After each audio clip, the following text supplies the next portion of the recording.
everybody. It's Hal Raines here, one of the co-hosts of ArtfulTV, and we have my co-host Eileen. Hey. Hey. And our guest artist today is Ronda Kelley. Hi. So basically, let's take a look at Eileen's pieces first, and we'll move on to mine, then we'll go right to Ronda's. All right. Well, today I'm showing you some images that are from a particular series of mine called Incessant Wallpaper. And first of all, let me say I'm not wearing my purple wig today, you'll notice, because I decided to go with my normal hair since it's starting to grow in now since my cancer treatments, both chemo and radiation last year. Now the hair is growing back, and so I decided to try it out. So this is my look for today.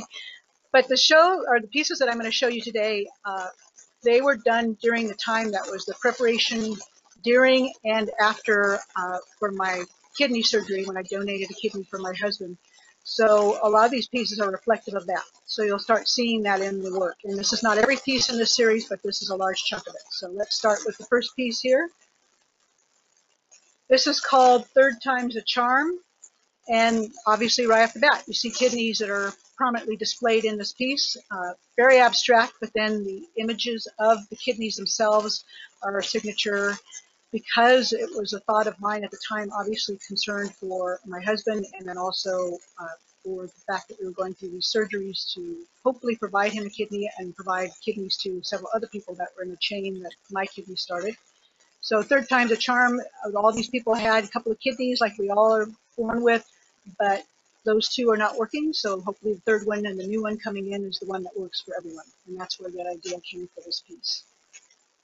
Now the next piece we go on to is called Before the Door, and this is really symbolic of all the anxieties you have before you start a new venture, whether it's a new opportunity or a new challenge. It's everything that goes along with it. You're hesitant at times, but you're also preparing yourself for what may come. And so before you go through that next door, whatever that may be, it's a chance to reflect and to hopefully feel confident as you do. So it's reflecting on that feeling as we were preparing for the surgeries and then also everything that would come with it. And with each of these pieces, you can see I have an abstract background, and then there's a lot of other layers that are on top. I've used, in this particular piece, fabric that you can see through that is actually sewn onto the canvas. And in the previous piece, I had a vellum that I actually drew the kidneys on, and then that's sewn on as well. So each of these pieces, you'll notice a little bit of that mixed media going into it. So now the next piece is called Growth Patterns, and this one you'll see does have a piece of vellum again, and the little umbrella that's coming out of a planter and the one without, those are drawn on with China marker, and then I've outlined certain aspects of it with actual thread that I've sewn into the canvas. And this piece really was going into the idea of how different things come along and we are challenged by them, but we go forward and we learn and we grow, and it helps us to be hopefully more empathetic humans and also to help each other out in times that we need to do so. So now the next piece we've got is called Mention Nothing. And you'll notice there's a little teddy bear. It's a stencil that belonged to my aunt who had passed away just a few years before I did this piece. And I had collected a number of her materials. She had thread, she had all kinds of different fabrics, and then also stencils that she'd used to make little stuffed animals, and this was one of them. So when I found it and I thought of how things have changed through my life and different times where a challenge came along where I was actually asked not to say anything about it, and so it was a very confusing moment, of course, and that whole feeling of swirling movement behind and over the little teddy bear there is that kind of confusion that went on. But that was the time of trying to find comfort wherever I could, and that's what that symbolizes there with that little bear. And then memories of my aunt and things that she brought along in her lifetime. So it's all swirling together in this one piece. Now the next piece we've got is called Protecting Order in Chaos. And this was definitely related to trying to maintain sanity while I was preparing for the kidney transplant. My husband and I, of course, it took several years to get up to the point where we could actually do the surgeries, and all of that involved a lot of endless meetings with doctors and specialists and countless hours of reviewing paperwork and watching online videos to prepare ourselves for the whole process of the transplant. So there was all of that swirling around us, but then trying to protect some order in it so that I would feel like I have a little bit of control in my life. Obviously, the whole thing was out of our control, but at least for what we could control, learning about the process and knowing what we were supposed to do to keep ourselves healthy and doing the right things to prepare for the surgery. So there was all of that I was trying to at least grab a hold of and protect what little order we had in order to prepare ourselves for the whole new challenge. And thankfully, everything worked out, so we're happy about that. And then the next piece is called Reasons Why. And this one is actually, just like most of them, very universal in everything that it responds to, because there are so many different things that we find in our life that we are searching for reasons why they've either happened to us or things that we've decided to do, and then we wrestle with the ideas of the reasons why we chose to do things. Every time I met with them that, you could die, this is a very serious thing, or removing an organ of yours out of your body. But it was something that I felt so compelled to do and knew was a good decision. All the reasons behind that were why I chose to do it. And it didn't really even dawn on me that there was any serious damage or danger to me, because it was such a great opportunity to be involved in something like this. So those were all of the reasons why I chose to do it. So now the next and final piece is called Surrender to the Waiting World.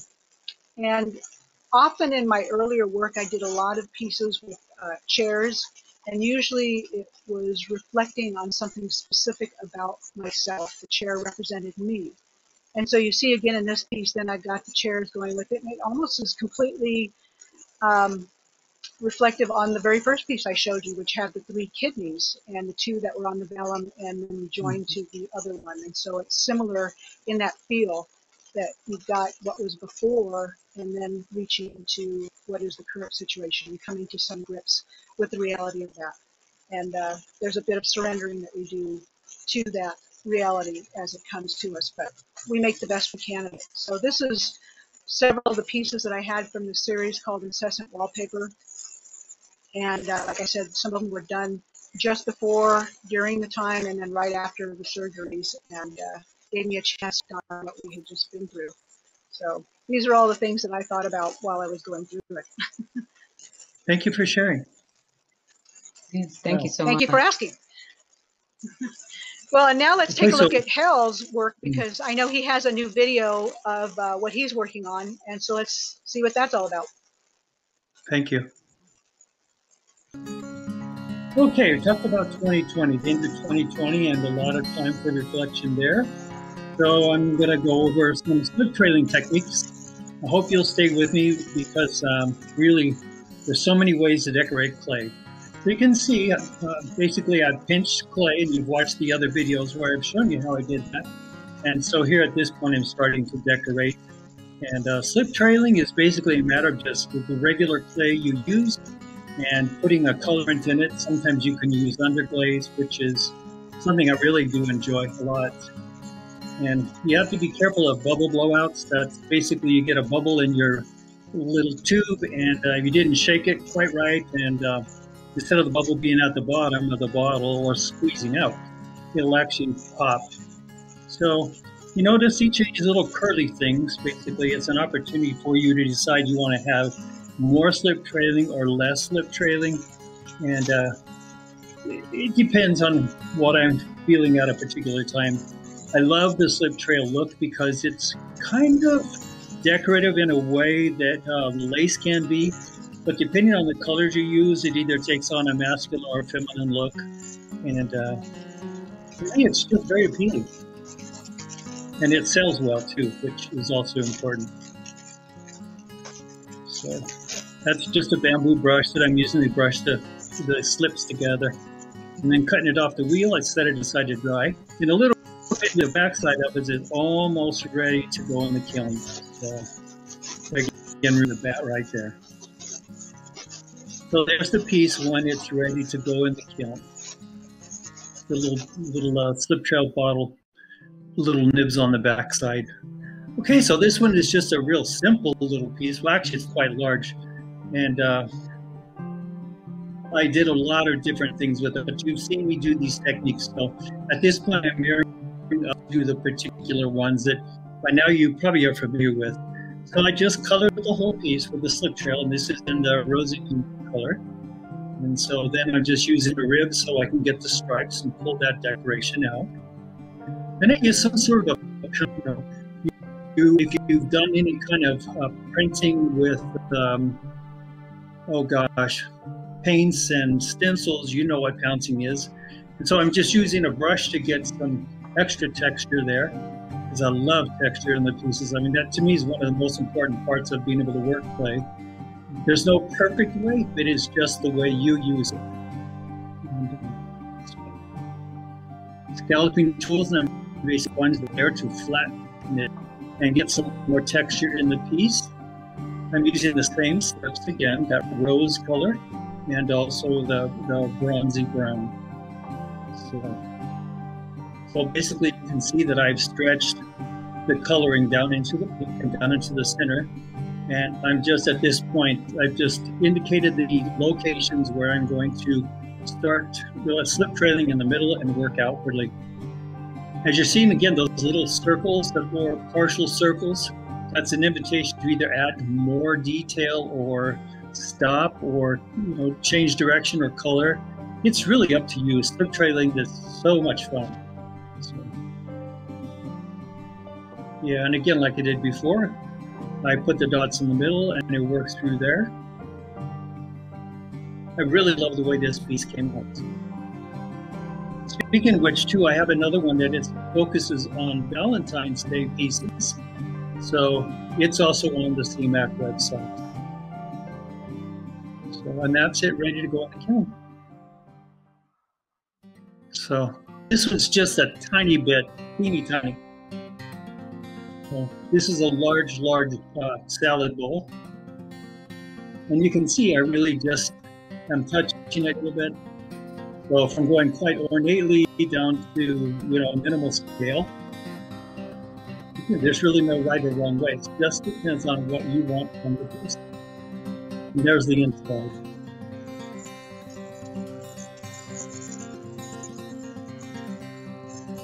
So it's at this point ready to go in the firing.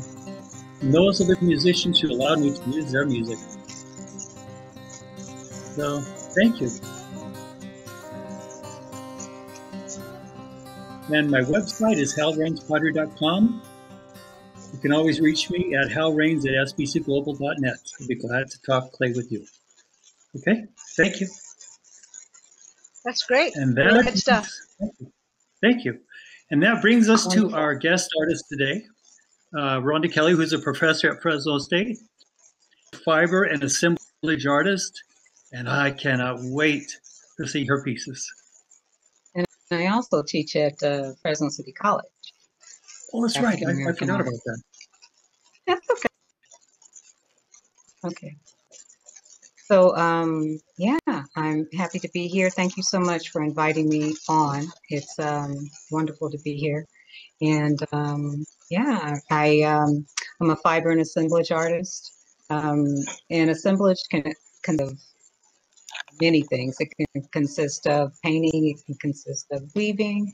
It could consist of carving, sculpture, as well as found objects included into the piece. So this piece is it's an assemblage piece. It's a very small assemblage piece, but it is a way that I decided I wanted to work for a bit.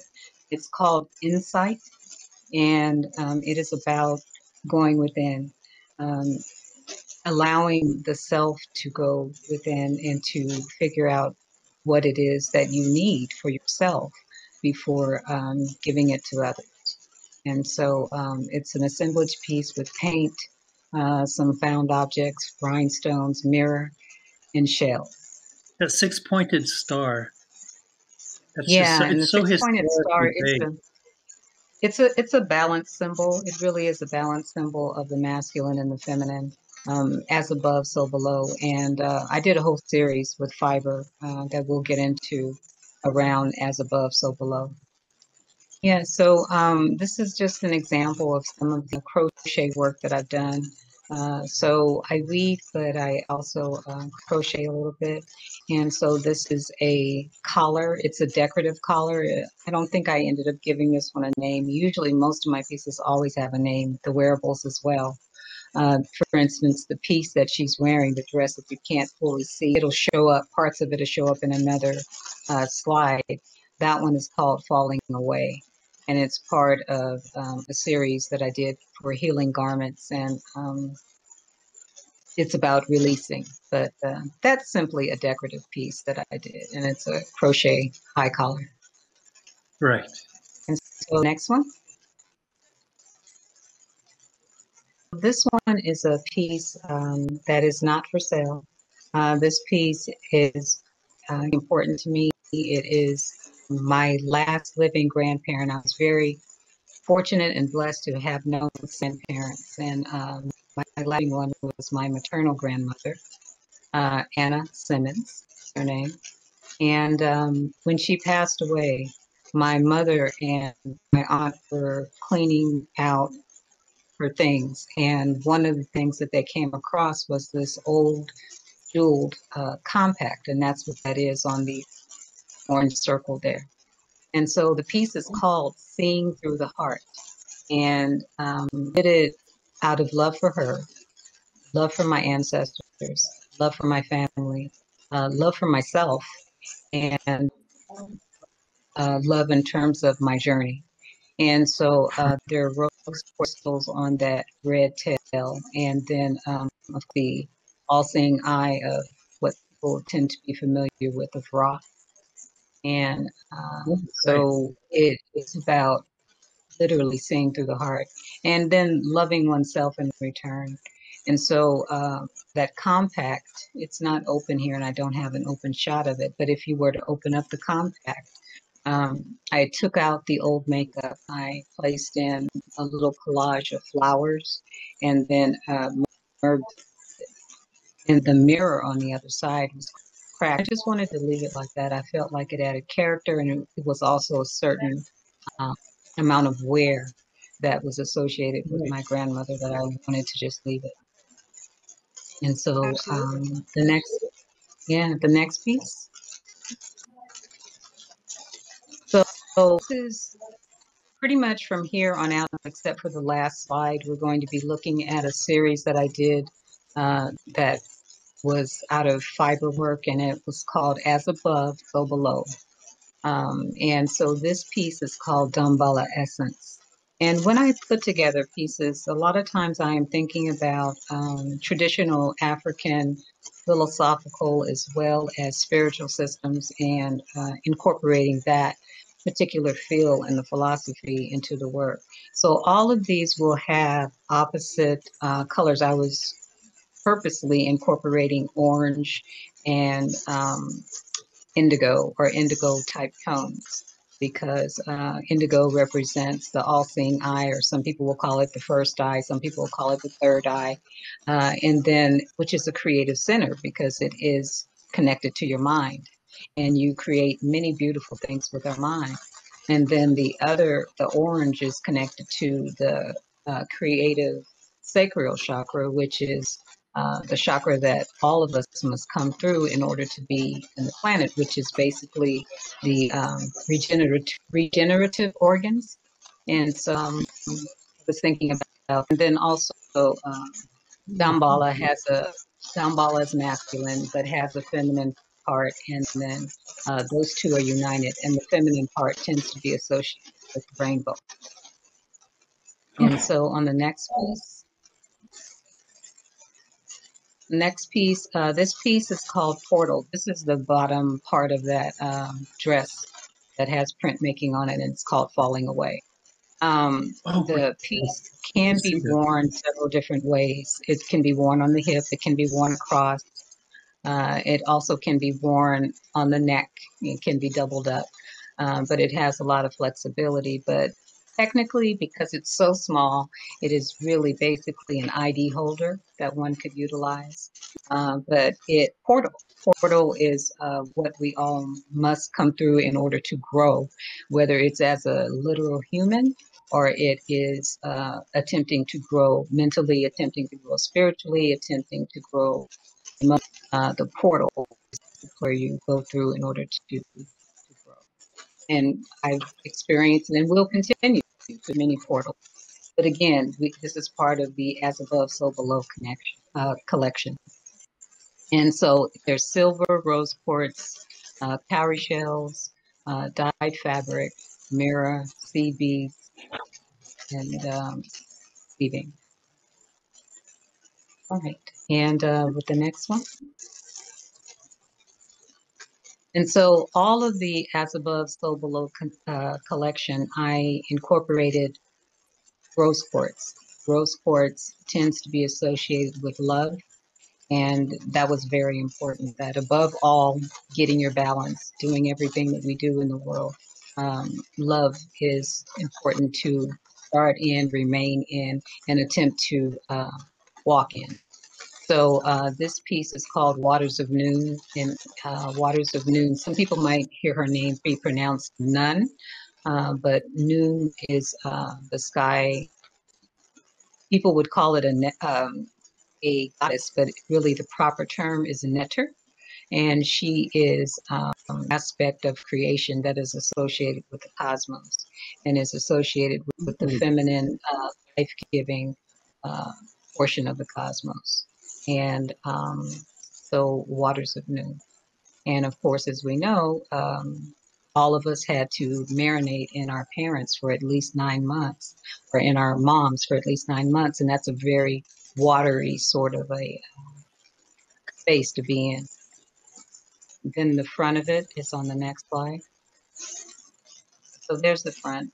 And then that's another piece that I did on the neck, but it's not necessarily part of Waters of Noon.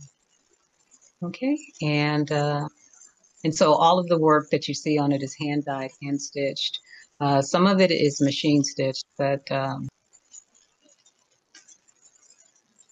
so this is a close shot of the front of a jacket that I did for a friend. It's called Magical Merit. And Magical Man Spirit is about the masculine balancing because he's a man. So it's about, in his case, the masculine balancing the self and getting to know the aspect of the spiritual side of the self, embracing that, loving that, and being. And so the cowrie shells are symbolic of fertility, also symbolic of, I'm going to stick with fertility because it's symbolic of a lot of things. And then the rose quartz is the love element. And then the star, I did an abstract star, and that appears on several of the pieces if you look at them and or you go back and you look at other images. But it really is kind of the way that the star would appear a lot of times in ancient Kemet, or you might know it as ancient Egypt. And I just sort of abstracted it and made it into something that still felt like that, but had a different, slightly different. And so on purpose, the next slide, please. On purpose, I am combining both Eastern and Western African philosophy, because people tend to think of one as different from the other, but there's really a lot of interconnecting philosophical and spiritual elements between all of those. And I do believe that African Americans here on America's never really lost touch with it. And so this is a side view of that jacket, the Ankh being a balance symbol. And then if we could go to the next one, and it's upcycled material. Some things are dyed, some things are upcycled. And then there's a lot of heavy duty stitch work, which we don't see the detail here, but that spiral is embroidery work along with seed bead work. And then there's mirror embroidered and stitch work around the edges. The seed beads and uh, the embroidery. It took a while, but it was worth it. And the result, I'm Beautiful. very pleased with it. So, yeah, thank you. So, Yeah. this particular piece is crossing over into the cosmos. And I did it in honor of human being in human form, which all of us are. Uh, however, all of us started out as smaller than the head of a pin. Then that thing that started off as smaller than the head of a pin grew into this human, came out of our mothers, and then grew eventually into however tall or short you are. And you're an adult now. And but where did that life form come from? You know, and then the cosmos being associated with that. And again, African philosophical systems are being incorporated into this piece. And again, with love, because there's rose quartz throughout. Rose quartz and silver. Silver being communication, rose quartz being love. And it looks like we're running out of time here, but I definitely wanted you to finish your thought on that. Is this the last slide, or is this? This is the last slide. And so this one Okay. is a piece that I am currently working on, and it's not necessarily part of the As Above, So Below series. It will be a traveling prayer rug that will go with a lot of the installation we do. So it'll be a rug that people can stand on that's associated with whatever installation that I do. And interaction is always good. And I believe that is Great. it. Well, I wish You we know, had more time so I could ask you questions, because I definitely had some questions about some of those pieces, especially if you're sharing them with your students or if you're sharing campuses. But unfortunately, we are out of time. So I do want to thank you, Rhonda Kelley, for bringing your beautiful artwork to us today and sharing all of the mythology and all the beautiful history, the things that you put into it. I really appreciate that. And I certainly hope Thank everyone you. out there watching has enjoyed it too. And we welcome you to come back for our next episode. Thank you again. Thank you.